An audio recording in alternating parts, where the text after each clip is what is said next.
Now, today in the UAE, especially, we're enjoying a very healthy real estate cycle. Everybody's winning. The market is really hot. Yes. How do you anticipate change? You know, real estate is cycle. It's a cycle. It won't last forever this way. So how real estate brokers anticipate change? Saving their money. I think real estate brokers a lot of times think the good times are always going to be happening, and they themselves are, they're giving advice to people to not buy a home that they can't afford, and then they themselves are doing it. Yeah. I've always found that to be very funny. Yes.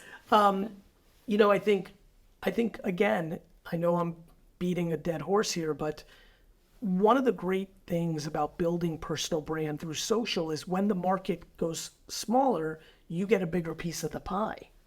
The real estate market is not as flourished as it is here in a lot of parts of the US. True. Yet, over the last 6 months, the amount of inbound direct messages and emails I've gotten thanking me so much, because even though the market's down, they're growing because they're the ones people know, because they're getting the followings on TikTok and YouTube Shorts, has been pretty profound. And so I think, look, there's never a good time to do bad behavior, and there's never a bad time to do good behavior.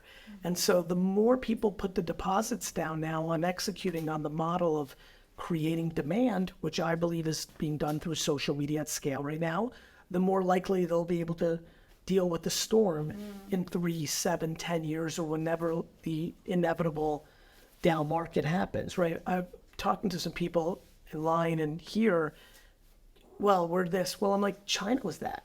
7 years ago, China you couldn't be a bad real estate broker in China, and now they just overbuilt.